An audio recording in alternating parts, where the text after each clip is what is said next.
قرآن مجید فرقان حمید سارا ہی ہمارے لیے راہ ہدایت ہے، راہ نجات ہے، سرچشمہ ہدایت ہے، لیکن جو یہ خاص آیتیں ہیں یہ تو براہ راست ہمیں ایڈریس کیا گیا ہے۔ تو ایک مومن ہونے کی نیت سے، ایک مسلمان ہونے کی نیت سے یہ لازم ہے کہ ہم اس پیغام کو سمجھیں کہ رب نے مجھ سے کیا فرمایا ہے۔ انشاءاللہ آج بھی اسی ٹاپک کو ہم لے کر آگے چلیں گے، مگر اس سے پہلے درود پاک کی فضیلت پر مشتمل ایک حدیث پاک سبحان اللہ، اور وہ جمعہ کے دن سے متعلق ہے۔ سرکار دو عالم صلی اللہ تعالی علیہ وسلم کا فرمان عالی شان ہے، حدیث پاک کا مضمون ہے کہ جو کوئی شخص جمعہ کے دن 200 بار درود پاک پڑھے اس کے 200 برس کے گناہ معاف کر دیے جاتے ہیں۔ اب آپ غور کریں کہ سبحان اللہ جمعہ کا دن کتنا مبارک دن ہے، اور اس دن سبحان اللہ اس کا مرتبہ اتنا بڑا ہے۔ علماء فرماتے ہیں کہ جمعہ کے دن اگر کوئی ایک نیکی کرے تو اسے 70 نیکیوں کا ثواب ملتا ہے۔ تو ہمیں اس دن تلاش کر کر کے نیکیاں کرنی چاہیے، درود پاک پڑھیں، تلاوت قرآن کریں، ہو سکے تو جمعہ کے دن سورہ یاسین پڑھیں، سورہ کہف پڑھنے کے تو بہت سارے فضائل ہیں۔ احادیث میں یہ مضمون ملتا ہے کہ جو جمعہ کے دن سورہ کہف پڑھے، ایک جمعے کو پڑھے تو اگلے جمعے تک اس کے لیے نور کر دیا جاتا ہے۔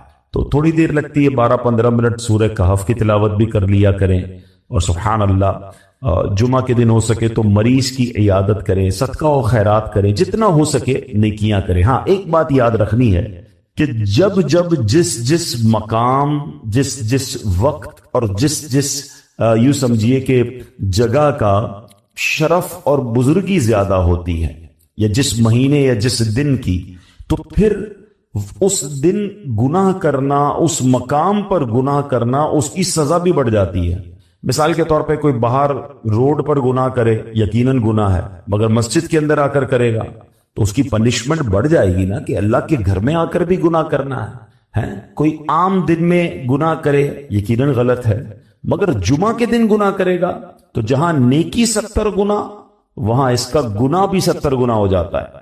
تو پلیز عام دنوں میں بھی بچنا ہے، مگر جمعے کو گناہ نہیں کرنے، اسپیشلی بچنا ہے۔ جمعے کو کوئی نماز قضا نہیں ہونی چاہیے، میں نہیں کہتا عام دنوں میں بھی نہیں ہونی چاہیے، مگر کتنی افسوس کی بات ہے کہ جمعے کی نماز پڑھتے ہیں، عصر کی نہیں پڑھتے۔ ایسا نہ کریں، جمعے کو خاص طور پہ نمازوں کا اہتمام کریں، جمعے کو خاص طور پہ گناہوں سے بچیں۔ اللہ کرے کہ یہ بات ہم سمجھنے میں کامیاب ہو اور اس دن کو امپورٹنس دیں۔ اس کی امپورٹنس کتنی ہے شریعت کی نظر میں، اللہ کی بارگاہ میں، کہ قرآن پاک میں پوری سورہ جمعہ نازل کی گئی ہے۔ صرف ذکر نہیں کیا گیا قرآن میں جمعہ کے دن کو، یعنی جمعہ کو ڈسکرائب کرنے کے لیے ایک پوری سورت قرآن پاک میں نازل کر دی گئی ہے۔ تو try to understand the importance of the day of Friday. اس کو آرڈنری ڈے کی طرح، اس کو عام دنوں کی طرح سیلیبریٹ نہ کریں۔ اللہ کرے کہ یہ بات ہمیں سمجھ آئے۔ آئیے مل کر محبت کے ساتھ بآواز بلند درود پاک پڑھ لیں۔ صلو علی الحبیب صلی اللہ تعالی علی محمد صلی اللہ علیہ وسلم۔ آج جو قرآن پاک کی ہمیں آیت ہم نے سننی ہے، سبحان اللہ کیا کمال کی آیت ہے اور کیا شاندار اس میں لیسن ہے۔ پارہ نمبر 3 ہے، سورہ بقرہ ہے، آیت نمبر ہے 254۔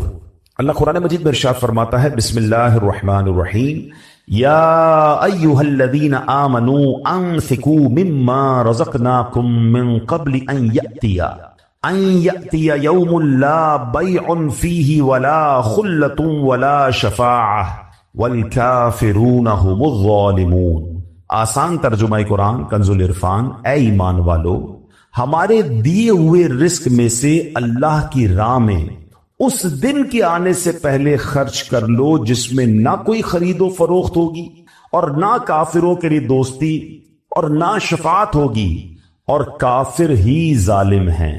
یعنی سبحان اللہ، اس قرآن مجید کی اس آیت میں ہمیں جھنجھوڑا گیا ہے۔ ایک دن آنا ہے جس دن مال کام نہیں آئے گا، جس دن کوئی دوستی کام نہیں آئے گی۔ ہاں اچھے لوگوں کے ساتھ رہے ہوگے تو کام آئے گی، برے دوست اور خاص طور پہ اگر غیر مسلم ہیں، ایمان ہی نہیں ہے ان کے پاس، کوئی کام نہیں آئے گا تمہارے۔ اس دن سے پہلے اس دن کی تیاری کر لو۔ اللہ نے مال دیا ہے، اس کو اس کی راہ میں خرچ کر لو۔ اب اس آیت کا معنی کیا بنتا ہے ذرا سمجھیے گا۔ اس آیت میں آخرت کا زاد راہ تیار کرنے کا ایک اور طریقہ بیان فرمایا کہ قیامت آنے سے پہلے پہلے راہ خدا میں اپنا مال خرچ کر لو جو خدا ہی نے تمہیں عطا کیا ہے، اللہ نے دیا ہے نا. یعنی یہاں یہ بات بھی سمجھنی ہے، ذرا مل کر جواب دیں گے. ہمیں مال کس نے عطا کیا ہے؟ اللہ نے دیا ہے. اچھا میں آپ سے ایک بات پوچھنا چاہتا ہوں کہ دنیا میں ہم کسی کو کوئی پیسے دیں کہ بھئی یہ میرے 50,000 میں ذرا رکھ لو، اور تھوڑے دنوں بعد میں اس کو کہوں یار وہ جو میرے 50,000 تھے اس میں سے 5,000 دے دو، یہ صاحب مجھے 5,000 واپس دے دیں. انہوں نے مجھ پر کوئی مہربانی کی؟ نہیں نا، پیسے میں نے دیے، میرے ہی پیسے تھے، اور 50 میں سے میں نے 5 ہی مانگے ہیں. اچھا میں اس 5,000 پہ اس کو شاباش بھی دوں، تحفہ بھی دوں، خوش بھی ہو جاؤں، تو لوگ کہیں گے کمال ہے یار، اپنی پیسے توڑے سے لے کر پھر کس بات کی خوشی ہے، پھر کس بات کا انعام ہے. ٹھیک ہے نا، کوئی کمال نہیں ہے اس بندے کا جس کے پاس ہم پیسے رکھوا کے ہمارے ہی پیسے اس میں سے بھی تھوڑے لے لیں. میرے رب کی شان دیکھیں کہ مال کون دیتا ہے؟ اللہ دیتا ہے. اچھا اللہ اپنے مال میں سے فرماتے میری راہ میں خرچ کر لو. اچھا ہم خرچ کر بھی لے تو کمال کیا کیا، دیا اسی نے تھا. بلکہ مزے کی بات بتائیں کہ صرف مال نہیں دیتا، مال تو بہت سو کو دیا ہے، پھر اللہ خرچ کرنے کی توفیق بھی اللہ ہی دیتا ہے. دنیا میں سے بہت سارے لوگ ہیں جن کو اللہ نے بہت دیا ہے، توفیق نہیں دی ہے، اربوں پتی ہیں، زکوٰۃ نہیں نکلتی ہے. نفلی صدقات کی بات تو بعد میں آئے گی نا، جو فرض ہے جو ضروری ہے دینا وہ نہیں نکلتا کیونکہ توفیق نہیں ہے، دل نہیں چلتا. سبحان اللہ، مال بھی رب دے، توفیق بھی رب دے، اور بندہ کچھ خرچ کر لے تو انعام بھی ربی عطا فرماتا ہے، جنت کی نعمتیں بھی رب عطا فرماتا ہے. بلکہ ایک جگہ تو رب نے فرمایا قرآن میں ہی، ہے کوئی جو اللہ کو اچھا قرض دے، قرض حسنہ. بڑی عجیب بات ہے کہ یار رب کو قرض کون دے سکتا ہے؟ جب مال ہی رب نے دیا ہے تو اللہ کا مال ہے. اللہ فرماتا ہے کوئی جو میری راہ میں خرچ کرے، اللہ فرماتا ہے کوئی جو اللہ کو قرض دے. اس کا مطلب کیا ہوا؟ علماء نے بڑی ڈیبیٹ کی اس پر، یہ لفظ قرض کیوں لایا گیا. تو اس کے پیچھے علماء نے جو ریزن بیان کیا کہ دنیا میں جب آپ کسی کو تحفہ دیتے ہیں نا تو واپسی کی امید نہیں ہوتی اور رکھنی بھی نہیں چاہیے. تحفے کا مطلب تو آپ نے دے دیا نا، گفٹ ہے. کچھ لوگ تو تحفہ دے کر بھی امید رکھ رہے ہوتے ہیں، آج میں نے دیا دیکھو کل کیا دے گا. تحفہ بھی غرض کے ساتھ، تحفہ بھی کنڈیشن کے ساتھ. تحفہ کنڈیشن کے ساتھ نہیں ہوتا. گفٹ دیا تو دیا، اچھے دل سے دیا کرو. تو لیکن جب آپ قرض دیتے ہیں نا تو آپ کو پتا ہوتا ہے یہ واپس آنا، جبھی تو قرض ہے. آپ تو کنڈیشن بھی لگاتے ہیں، چیک بھی کرتے ہیں کس کو دے رہا ہوں، واپس دے گا نہیں دے گا. اللہ اکبر. فرمایا جو رب نے قرآن میں فرمایا نا، ہے کوئی جو اللہ کو اچھا قرض دے اور اللہ اس کو پھر بڑھا کے لوٹائے گا. تو اس کا مطلب یہ ہے کہ دینے والا اللہ کی راہ میں یقین رکھے کہ جو میں دے رہا ہوں یہ مجھے ضرور واپس ملے گا، اور جتنا دیا اتنا نہیں ملے گا، اللہ اپنے کرم سے اس کو بڑھا کر واپس لوٹائے گا. اچھا دنیا میں دے دیا اللہ نے تو پھر ختم ہو گیا نا. مثال کے طور پہ ہم نے کسی کو قرض دیا، اس نے ہمیں واپس دے دیا. اس پر بھی اللہ کی شان کریمی دیکھیں کہ دنیا میں خرچ کیا، اللہ دنیا میں بڑھا کے دیتا ہے. کسی کو 1 کا 10 دیتا ہے اور کسی کے اخلاص کے مطابق 1 کا 700 بھی عطا فرماتا ہے. تو پھر اس کے بعد تو ختم ہو گئی نا بات. نہیں، یہ تو دنیا میں دیا ہے، اللہ جنت کی نعمتیں اور عطا فرمائے گا. احادیث میں آتا ہے اور مضمون ملتا ہے کہ جب تم اللہ کی راہ میں صدقہ کرتے ہو نا، اللہ تمہارے صدقے کو پالتا ہے. جس طرح تم اپنے بچڑے کو یا گائے کے بچے کی مثال دی گئی، جانور کو پالتے ہو کہ وہ چھوٹا ہوتا اور بڑا ہو جاتا ہے. فرمایا کوئی کھجور کا صدقہ دیتا ہے، اللہ اسے قیامت کے دن احد پہاڑ جتنا عطا فرمائے گا. یعنی ملٹی پلائی ادھر بھی ہو رہا ہے. سبحان اللہ و بحمدہ. کاش یہ بات سمجھ آ جائے کہ یہ کتنا کمال کی اللہ کا احسان ہے. تو فرمایا کہ جو اللہ نے مال عطا کیا ہے اسی میں سے تم خرچ کرو. پھر کیا فرمایا؟ قیامت کا دن بڑی ہیبت والا ہے. اس دن مال کسی کو بھی فائدہ نہ دے گا اور دنیاوی دوستیاں بھی بیکار ہوں گی، بلکہ باپ بیٹے بھی ایک دوسرے سے جان چھڑا رہے ہوں گے. نیز کافروں کو کسی کی سفارش کام نہ دے گی اور نہ دنیاوی انداز میں کوئی کسی کی سفارش کر سکے گا. صرف اذن الہی سے اللہ نے جس کو اجازت دی ہوگی، اللہ تعالیٰ کے مقبول بندے اہل ایمان کی شفاعت کر سکیں گے. اور مال کا فائدہ بھی آخرت میں اسی صورت میں ہوگا جب دنیا میں اسے نیک کاموں میں خرچ کیا ہو. اور دوستیاں بھی نیک لوگوں کے ساتھ جو دوستیاں ہوں گی وہ کام آئیں گی. اللہ نے قرآن مجید میں ایک اور جگہ ارشاد فرمایا، جو برے لوگوں سے دوستی لگاتے ہیں نا، یہ میرے نوجوان مجھے سن رہے ہیں، آج نوجوان کو سمجھاؤ یار برے لوگوں کے ساتھ نہ بیٹھو، شرابیوں کے ساتھ نہ بیٹھو، جواریوں کے ساتھ نہ بیٹھو، بے حیا لوگوں کے ساتھ دوستیاں نہ کرو۔ تو جواب کیا دیتے؟ میں نہیں شراب پیتا، میں جوا کہاں کھیلتا ہوں، میں برے کام نہیں کرتا، بس بیٹھتا ہوں، کمپنی دیتا ہوں، دوست کرتے ہیں۔ دو باتیں یاد رکھیے گا، یہ جتنے نوجوان یہ جواب دیتے ہیں نا کہ میں بڑا پکا ہوں، میں برے کام نہیں کرتا، دوست کرتے ہیں، آپ تیار ہو جائیے کہ کچھ دنوں میں آپ بھی یہ برا کام کریں گے، کوئی نہیں بچتا۔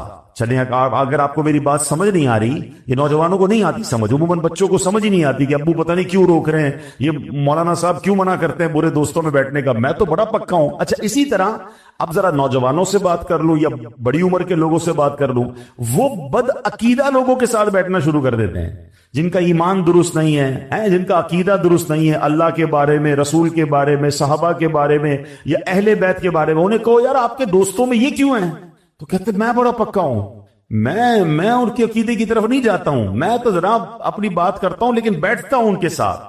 اب یہ دو قسم کے لوگوں کو جواب قرآن دے رہا ہے، ٹھیک ہے؟ پہلے میں نے آیت پڑھی، اس کا ترجمہ بیان کر دیتا ہوں، پھر بات آگے کرتے ہیں۔ اللہ نے فرمایا اس دن گہرے دوست ایک دوسرے کے دشمن ہو جائیں گے سوائے پرہیزگاروں کے، الا المتقین، متقی لوگوں کی دوستی ہوگی، وہ قیامت میں بھی کام آئیں گے، باقی سارے دوست ایک دوسرے کے دشمن ہو جائیں گے۔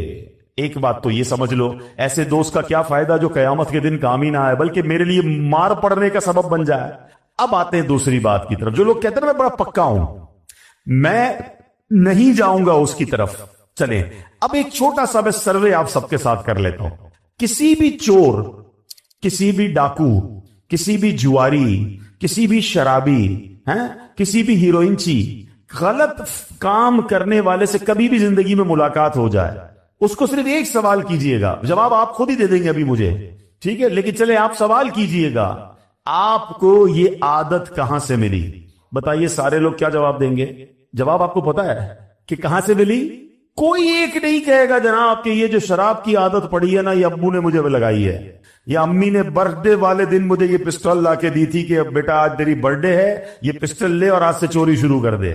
آپ کو یہ سارے لوگ جواب یہی دیں گے، یار بیٹھتا تھا، دوست پیتے تھے، دوست غلط کام کرتے تھے، دوست جوا کھیلتے تھے، کہا یار تھوڑے ہی پیسے لگا لو، بڑا مزہ آتا ہے، ہم تو روز جیتتے، تم بھی جیت جاؤ گے، اور جناب مجھے جوئے کی لت پڑ گئی اور آج سب کچھ بک گیا، آج میں اتنی شراب پیتا ہوں، پہلے ایک بھی نہیں پیتا تھا، آج جو میں یہ چرس اور ہیروئن پی رہا ہوں، میں تو صرف سگریٹ پیتا تھا، ایک بار دوست نے کہا ذرا تھوڑا سا کش تو لگا لو، اور آہستہ آہستہ مجھے یہ عادت پڑ گئی۔ ایک بندہ آپ دنیا میں نہیں دکھا سکتے کہ جس کو بری عادت لگی ہو اور وہ دوستوں کی وجہ سے نہ لگی ہو، تو واٹ از دا ریزلٹ؟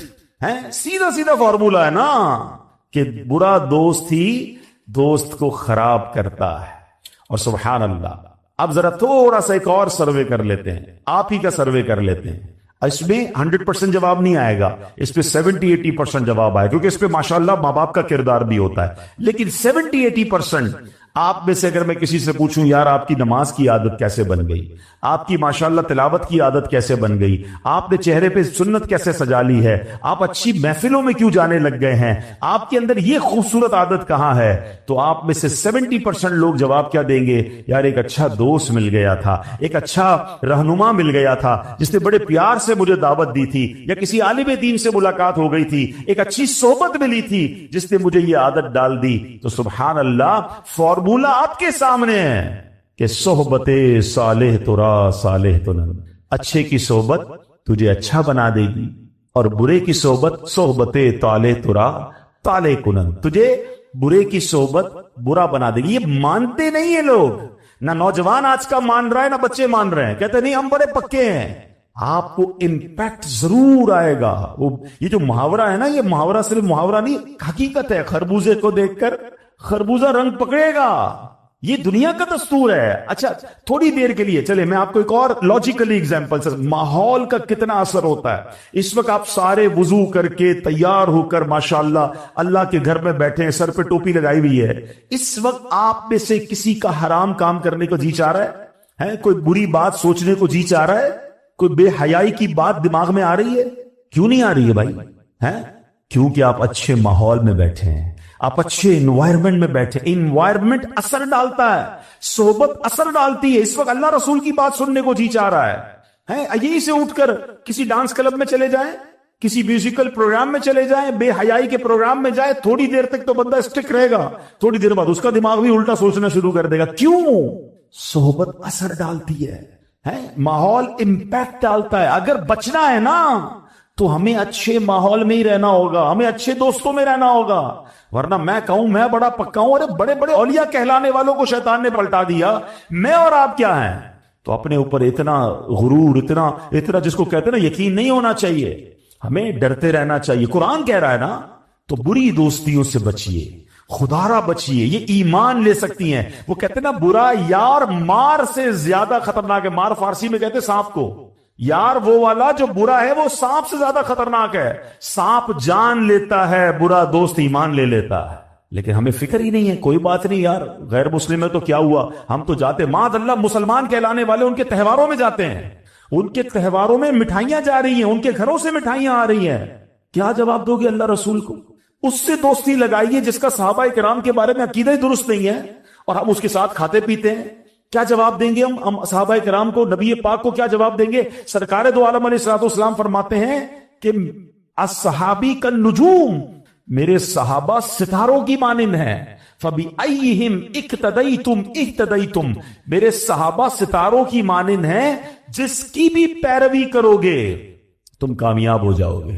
اور ان صحابہ کو برا بھلا کہنے والا میرا دوست ہو سکتا ہے؟ کیسے ہو سکتا ہے؟ سوچئے نا. اچھا پھر ایسے دوست لگائے ہوں گے جو اہل بیت کو برا بھلا کہہ رہے ہیں. معاذ اللہ, کبھی سوچا آپ نے کہ سرکار کی آل کے بارے میں بری بات کرنے والے کے ساتھ میں کیسے بیٹھ سکتا ہوں؟ مگر نہیں, کوئی بات نہیں یار, میرا دوست ہے, اس کا عقیدہ ہے. یار آپ کے والد کو کوئی گالی دے, آپ کی والدہ کوئی برا بھلا بولے, آپ اس کے ساتھ بیٹھیں گے؟ آپ کیا میں اس کی جان لے لوں گا, اس کا گلا پکڑ لوں گا؟ اچھا تمہاری ماں کو برا بھلا کہ تم نہیں بیٹھو گے. مومنوں کی ماں کے بارے میں, ہماری امہات المومنین کے بارے میں کوئی برا کہے, ہمارا دوست بن جاتا ہے. سوچیے ہم کیا کر رہے ہیں, ہم کدھر جا رہے ہیں. ہمارا کوئی معیار نہیں ہے. ہم مسلمان پہلے ہیں, ہمیں نبی پاک علیہ الصلوۃ والسلام سے بروز قیامت شفاعت لینی ہے. ہم کیسے ان کو دوست بنا سکتے ہیں؟ تو خدارہ سمجھیے, اللہ کے ولی, سبحان اللہ, اولیاء کرام کے بارے میں بری باتیں کرنے والا میرا دوست کیسے ہو سکتا ہے؟ اولیاء کرام, اچھا ولی کہتے کس کو ہیں؟ دوست کو. کس کا ولی ہے؟ اللہ کا دوست ہے. اللہ کے دوست کو برا کہے تو اللہ مجھ سے راضی ہوگا؟ میرا بہت چھوٹا سا علم ہے پیارے اسلامی بھائیوں, لیکن میں نے اب تک جو پڑھا ہے 2 ہی مقامات قرآن مجید میں ملتے ہیں یا احادیث میں سننے کو ملتا ہے کہ یہ 2 کام ایسے ہیں کہ کوئی کر لے تو وہ ایسا ہے جس سے اللہ اعلان جنگ فرماتا ہے. رب سے جنگ کرنا ہے, یہ 2 کام ایسے ہیں. مجھے بتاؤ اللہ سے جنگ کر کے کوئی جیتے گا؟ بربادی ہونا ہے نا. تو ان 2 کاموں سے تو مجھے میلوں کوسوں دور رہنا ہے. وہ 2 کام کون سے ہیں؟ فرمایا ایک سود کا کام کرنے والا اور ایک اللہ کے ولی سے دشمنی کرنے والا. اللہ فرماتا ہے میرا اس سے اعلان جنگ ہے. اولیاء کرام کے اس بارے میں بکواس ہو رہی ہے اور میں کہتا ہوں میرا دوست ہے یار, کوئی بات نہیں, اس کا مسئلہ ہے, میں تو کھانا کھاتا ہوں اس کے ساتھ. اللہ اکبر. قرآن کہتا ہے قیامت کے دن متقیوں کے علاوہ گہرے دوست بھی دشمن ہو جائیں گے. تو ہمارا کوئی پیرامیٹر ہونا چاہیے. آج کل تو ڈیجیٹل فرینڈ بنتے ہیں نا, ادھر فرینڈ ریکویسٹ آئی ادھر ایکسپٹ, ادھر فرینڈ ریکویسٹ ادھر ایکسپٹ. کون ہے کیا ہے؟ روایتوں میں آتا ہے دوست کے دین پر ہوتا ہے.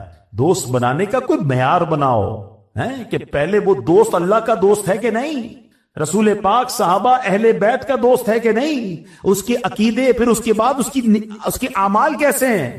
برے دوستوں کے ساتھ رہ کر آپ اچھے نہیں ہو سکتے. کاش یہ قرآن کا پیغام آج ہم سمجھ جائیں کہ ہمیں دوست کسے بنانا ہے. اچھا پھر سبحان اللہ آگے قرآن کہتا ہے کہ پھر اپنے اللہ نے جو مال دیا ہے نا اس کو خرچ کر کے اس دن سے پہلے خرچ کر لو جس دن پھر کوئی کاروبار نہیں ہوگا, جس دن پیسہ کام نہیں آئے گا. ایک اور جگہ رب قرآن میں فرماتا ہے وَأَنفِقُوا مِمَّا رَزَقْنَاكُمْ مِن قَبْلِ أَن يَأْتِيَ أَحَدَكُمُ الْمَوْتُ فَيَقُولَ رَبِّ لَوْلَا أَخَّرْتَنِي إِلَىٰ أَجَلٍ قَرِيبٍ فَأَصَّدَّقَ وَأَكُن مِّنَ الصَّالِحِينَ. ترجمہ, اور ہم نے تمہیں جو رزق دیا اس سے اس وقت سے پہلے ہماری راہ میں خرچ کر لو کہ تم میں سے کسی کو موت آئے تو کہنے لگے اے میرے رب تو نے مجھے تھوڑی مہلت کیوں نہ دی کہ میں صدقہ دیتا اور صالحین میں سے ہوتا. مرنے کے بعد بندہ کہے گا اے اللہ دوبارہ بھیج دے, مجھے تو پتہ ہی نہیں تھا میں اتنا جلدی مر جاؤں گا, میں اب روزہ بھی رکھوں گا, میں صدقہ بھی دوں گا, میں نمازیں بھی پڑھوں گا, اے اللہ ایک موقع دے دے. اس کے بعد کوئی موقع نہیں ملے گا. اعلیٰ حضرت لکھتے نا اترتے چاند ڈھلتی چاندنی جو ہو سکے کر لے, اندھیرا پاک آتا ہے یہ 2 دن کی اجالی ہے. ارے یہ بھیڑیوں کا بن ہے اور شام آ گئی سر پر, کہاں سویا مسافر ہائے کتنا لا ابالی ہے. اندھیرا گھر اکیلی جان دل دم گھٹتا دل اکتا تھا, خدا کو یاد کر پیارے وہ ساتھ آنے والی ہے. زمین تپتی کٹیلی راہ بھاری بوجھ گھائل پاؤں, مصیبت جھیلنے والے تیرا اللہ حوالی ہے. نہ چونکا دن ہے ڈھلنے پر تیری منزل ہوئی کھوٹی, ارے او جانے والے نیند یہ کب کی نکالی ہے. ہم سب دنیا میں جانے کے لیے آئے ہیں. میں 2 دن پرانی بات آپ کو بتاتا ہوں. میں نیو کراچی میں گیا, میرا بیان تھا وہاں پر. بیان کے بعد مجھے لوگوں نے کہا کہ اس بیان کے پاس ہی ایک گھر ہے اور وہاں بڑی جوان موت ہوئی ہے, والد صاحب کو صبر ہی نہیں آ رہا ہے, آپ تھوڑی دیر کے لیے چلیں دعا کر دیں گے ان کو کچھ تسلی ہو جائے گی. یقین کریں اس وقت میں آپ سے بات کر رہا ہوں, اس نوجوان کا چہرہ میری آنکھوں میں گھوم رہا ہے. پتہ ہے اس کی عمر کتنی تھی؟ وہ 20 سال کا بھی نہیں ہوا تھا, 19 سال اور چند مہینے کا وہ نوجوان تھا جس کا انتقال ہوا. اس کے والد بھی موجود تھے, اس کے دادا بھی موجود تھے. میں اس گھر میں ملنے گیا. آپ یقین کریں جو ان کی کیفیت تھی, پتہ وہ کیا کہتے تھے؟ میں نے کہا کیسے انتقال ہوا؟ وہ کہتے یہ نوجوان صرف 2 دن پہلے بیمار ہوا, بخار ہوا. ہم نے کہا نارمل سی بات ہے, گھر میں دوائی دے دیتے ہیں ہم بخار میں. اگلا دن اس کا چہرہ پیلا پڑنا شروع ہو گیا. ہم سمجھے پیلیا ہو گیا ہے, علاقے کے ڈاکٹر کو دکھانے گئے کہ جناب کوئی تھوڑی سی دوائی دے دیں, جوائنٹس لگ رہا ہے. شام تک اس کی طبیعت اتنی بگڑ گئی کہ ہم پھر کسی بڑے ہاسپٹل میں لے گئے. ہاسپٹل والوں نے کہا طبیعت سیریس ہے, راتوں رات اس کو ہاسپٹل میں ایڈمٹ کیا اور اگلے دن اس کا وصال ہو گیا. ہم نے جتنے ٹیسٹ کروائے, وہ کہتے ہیں جو ٹیسٹ کی رپورٹیں تھی نا وہ بھی نہیں آ پائیں. بندے کے انتقال کے 3 دن بعد ٹیسٹ کی رپورٹیں آ رہی ہیں کہ بلڈ میں یہ پرابلم ہے, وہ یعنی اتنا بھی ٹائم نہیں ملا ہمیں کہ ہم اس کی ڈائگنوز کر سکتے کہ اس کو پرابلم کیا تھا. بڑا پیسے والے تھے, بڑا گھر تھا, سب کچھ تھا, مگر وہ 20 سال کا نوجوان اب اپنی قبر میں اکیلا ہے. کاش یہ بات ہمیں سمجھ آ جائے کہ میں نے بھی جانا ہے, آپ نے بھی جانا ہے. کس بات کا انتظار ہے یار؟ ہمیں کیوں لگ رہا ہے کہ ابھی بہت باقی ہے, ابھی تو بڑی لائف پڑی ہے, ابھی تو بڑھاپا آئے گا, پھر جناب اللہ اللہ بھی کر لوں گا, پھر توبہ بھی کر لوں گا, پھر حرام بھی چھوڑ دوں گا, پھر اللہ کی راہ میں خرچ بھی کر لوں گا. دادا موجود ہے, پوتا قبر میں ہے. وہ ایک قبرستان میں تختی لگی ہوئی تھی نا ایک قبر کے اوپر, میں بڑا اہم تھا یہی میرا وہم تھا. کاش یہ بات سمجھ آ جائے. تاریخ پیدائش بھی لکھی ہوتی ہے اور تاریخ وصال بھی. کیلکولیٹ کیا کریں گے یار, یہ 70 سال کے بعد قبر میں گئے, پھر آپ کو کوئی قبر ملے گی جو 40 سال کا قبر میں گیا ہوگا, آپ کو ایسی بھی قبر ملے گی جو 15 سال میں قبر میں گیا ہوگا. بلکہ قبرستان میں چھوٹی چھوٹی قبریں بھی ہوتی ہیں, بچے بھی قبر میں گئے. اٹ مینز ہم میں سے ہر کوئی ایک سیکوینس سے آیا ضرور ہے. میرے دادا پہلے آئے, آپ کے بھی پہلے دادا آئے, پھر والد آئے, پھر آپ آئے, پھر آپ کے بچے, پھر ان کے بچے. یہ ایک سیکوینس ہے, ایک ترتیب ہے. آنے کی ترتیب ہے, جانے کی ترتیب نہیں ہے. پہلے کوئی بھی جا سکتا ہے, تو پھر کیوں تیاری نہیں کر رہے؟ یہی تو قرآن کہہ رہا ہے کہ بندہ مرنے کے بعد کہے گا یا اللہ مجھے مہلت کیوں نہ دی, میں نیک کام کرتا, میں تیری راہ میں خرچ کرتا. موت مہلت دے کر نہیں آتی ہے. مجھے اور آپ کو کوئی میسج نہیں آئے گا. آج کل میسج آتا ہے نا موبائل کمپنی کا کہ جناب 90% ڈیٹا یوز ہو گیا ہے, پلیز اب 10% رہ گیا ہے, اب جلدی سے پیسے ڈلوائیں ورنہ موبائل بند ہو جائے گا. ہم کہتے ہیں یار اپنے اسٹاف کو یا پیسے بھجواؤ, موبائل بند ہونے والا ہے. زندگی میں مجھے اور آپ کو کوئی میسج نہیں آئے گا کہ your 10% life remaining, please make repentance, توبہ کر لیں, 10% رہ گئی ہے, 2 دن رہ گئے, اب سجدہ کر لیں, اب اللہ کو راضی کر لیں, اب چھوڑ دیں حرام کو. نہیں, صبح بندہ گھر سے نکلتا ہے, شام جنازہ گھر پہ آتا ہے. پلیز قرآن کے اس پیغام کو آج لے کر جائیں. اللہ نے مال دیا ہے, زندگی میں خرچ کر لو, اچھی جگہ خرچ کرو, غریبوں کی مدد کریں، صدقہ جاریہ والے کام کریں، زکوٰۃ اس کی پوری دیں، اور صرف زکوٰۃ کیوں اور خرچ کر لو؟ اچھا یہ مال جانا کدھر ہے؟ آپ ہی کے اکاؤنٹ میں جانا ہے۔ اللہ کی راہ میں خرچ کر کے ٹینشن کیوں ہوتی ہے؟ کوئی ایسا بندہ دیکھا آپ نے کبھی کہ جو بندہ کہے یار آج بڑا موڈ آف ہے؟ ہم کہیں کیوں موڈ آف ہے؟ کہ یار یہ جیب میں پیسے تھے نا، یہ آتے آتے بینک میں ڈلوا کے آیا ہوں۔ تو ہم کہیں گے تھوڑے ہی پیسے تھے، آپ کے ہی جیب میں تھے، آپ کے ہی اکاؤنٹ میں چلے گئے، ٹینشن کس بات کی ہے؟ ایسا ہی ہے نا، کوئی ٹینشن نہیں ہوتی کہ یار کیش پڑا ہے ذرا اکاؤنٹ میں ڈلوا دوں۔ کاش میرا اور آپ کا یہ ذہن بن جائے کہ جو میرے پاس پیسے ہیں میں جب جب اللہ کی راہ میں خرچ کرتا ہوں یہ میرے ہی جنت کے اکاؤنٹ میں جمع ہو رہے ہیں، تو پھر کبھی ٹینشن نہیں ہوگی، خوشی ہوگی کہ یار اچھا جمع کروا دوں۔ یہی تو قرآن نے کہا کہ اپنی لائف میں اللہ کے دیے ہوئے مال میں سے اللہ کی راہ میں خرچ کریں۔ اللہ اکبر۔ قیامت کے بارے میں ایک اور آیت سنیے، کاش ہم یہ میسجز لے کے جائیں۔ قرآن میرا فرماتا ہے، قرآن کہتا ہے اس دن آدمی اپنے بھائی سے بھاگے گا، اور اپنی ماں اور اپنے باپ اور اپنی بیوی اور اپنے بیٹوں سے۔ ان میں سے ہر شخص کو اس دن کی ایک ایسی فکر ہوگی جو اسے دوسروں سے بے پرواہ کر دے گی۔ کوئی کسی کے کہاں آج ماں کتنی تکلیف میں آ جاتی ہے کہ بیٹے کو تکلیف ہو، ماں بیمار ہو جاتی ہے، اتنا پیار کرتی ہے ماں۔ کچھ لوگ اپنی ماں سے بہت پیار کرتے ہیں، کرنا چاہیے، دوستوں سے پیار کرتے ہیں، بچوں سے پیار کرتے ہیں، ساری زندگی بچوں کے لیے کام کرتے ہیں، مگر قیامت کے دن قرآن کہتا ہے نہ ماں کام آئے گی، نہ بیٹا کام آئے گا، نہ رشتہ دار، بھائی بھائی کو بھول جائے گا۔ نفسا نفسی کا دن ہوگا، میں ہوں گا، میرے اعمال ہوں گے۔ کاش یہ بات آج ہم سمجھ کے جائیں، قرآن کے اس پیغام کو لے کے جائیں۔ ایک اور آخری آیت سن لیں، اللہ قرآن میں فرماتا ہے یا ایھا الذین آمنوا اتقوا اللہ ولتنظر نفس ما قدمت لغد واتقوا اللہ ان اللہ خبیر بما تعملون۔ یہ بھی وہ آیت ہے اے ایمان والو کہہ کر، یعنی ایک اور آیت آج ہم کور کر رہے ہیں جس میں رب فرماتا ہے اے ایمان والو اللہ سے ڈرو، اور ہر جان دیکھے کہ اس نے کل کے لیے آگے کیا بھیجا ہے، اور اللہ سے ڈرو، بے شک اللہ تمہارے اعمال سے خوب خبردار ہے۔ کل کے لیے آگے بھیجنے کی قرآن ہمیں ترغیب دے رہا ہے، ہم پیچھے چھوڑ کر کیا جائیں گے اس کی فکر میں۔ Look at the directions. ہم میں سے اکثر لوگوں کی فکر یہ کہ میں پیچھے بچوں کے لیے، فیملی کے لیے کتنا جمع کر رہا ہوں۔ قرآن کہتا ہے ہر آدمی سوچے آگے کے لیے کیا بھیجا ہے، ہم پیچھے کی سوچ رہے ہیں، قرآن ہمیں آگے کی سوچ دلا رہا ہے۔ آپ کو پتہ ہے جب انسان کا انتقال ہوتا ہے، رشتہ دار کہتے ہیں میت نے پیچھے کیا چھوڑا ہے، فرشتے پتہ ہے کیا کہتے ہیں، میت نے آگے کیا بھیجا ہے۔ کاش یہ فلسفہ سمجھ آ جائے کہ آگے کیا بھیجنا ہے۔ آگے سجدے کام آئیں گے، نمازیں پڑھیے، یہ آگے بھیجنے والا کام۔ 5 وقت کی نماز یہ آپ کے اگلے اکاؤنٹ کو بیٹر کرے گی۔